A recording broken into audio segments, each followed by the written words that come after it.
Hi, I'm Yi, and you're watching The Run List. A report done by South China Morning Post shed light on a disturbing phenomenon in China.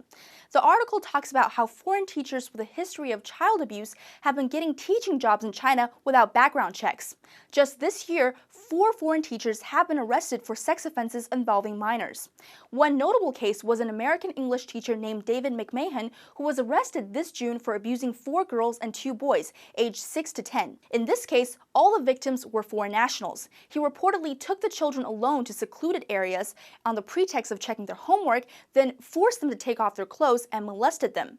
Before his arrest, McMahon spent many years teaching at various schools in China. Neil Robinson, a fugitive in Britain with 8 charges of sex offenses to minors, is another case. He turned himself into the Beijing police in May after his crimes were exposed on Reddit. He had been working in China since 2002 and teaching in Beijing since 2008. Not all sex offenders are caught, however. Wesley Lowe was a convicted child molester in the U.S., but got a job at a private English language teaching center in Nanjing. Lowe's colleague Wayne Preet tried to expose him as a sex offender after discovering that Lowe was convicted in 4 different U.S. states. The school refused to fire Lowe, however, even when Preet threatened to hand out copies of the convictions to parents and students.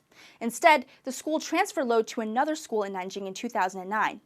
Lowe continued to work in China until January this year when he left due to visa problems. So how do criminals like these enter the Chinese school system, and why did it take so long for these criminals to be recognized? Well, apart from major international schools, most regular schools, kindergartens, and teaching centers in mainland China don't require police records from the applicant's home country. And for the sake of time, most don't do any background checks at all. According to Jonathan Mellon, a history and geography teacher in Beijing, only 10 schools in Beijing do any sort of background checks on foreign employees. Some schools don't even require a bachelor's degree.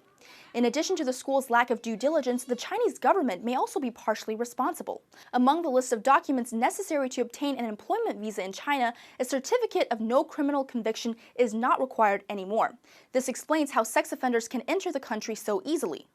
Once sex offenders enter China and obtain a job in education, schools and authorities often turn a blind eye to their crimes. For example, while investigating Wesley Lowe, Preet also found 3 other U.S. child molesters teaching in Nanjing. He contacted the police and their respective schools where they were teaching, but his warnings were ignored. Michael Dunn, a scholar at the Children and Youth Research Center at Queensland University of Technology, gives 2 reasons for this. First is that some schools are more interested in upholding their reputations than protecting students. Second is that school administrators just don't believe that such things actually happen.